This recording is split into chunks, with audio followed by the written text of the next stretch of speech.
చూడండి మా సార్కి వాళ్ళ వర్క్ దగ్గర కంపెనీ నుండి ఒక గిఫ్ట్ వచ్చింది.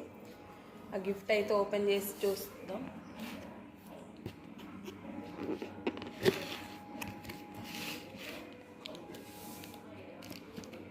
చూడండి, స్టీల్ 4 గ్లాసెస్.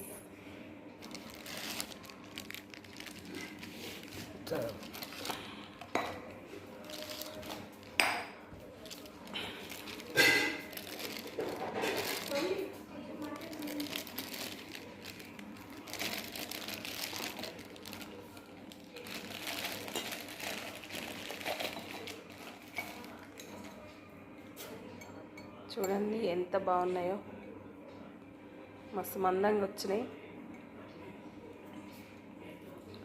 హాట్ బాక్స్లు, కర్రీ బౌల్స్ అవి వచ్చేటి. ఈసారి గ్లాసెస్ వచ్చినాయి, మంచిగా ఉన్నాయి. చూడండి చాలా మందంగా ఉన్నాయి, ఎంత బాగున్నాయో. ఈ వీడియో కనుక మీకు నచ్చినట్టయితే ఒక లైక్ చేయండి అబ్బా, షేర్ చేయండి, సబ్స్క్రైబ్ చేసుకోండి. Bye bye.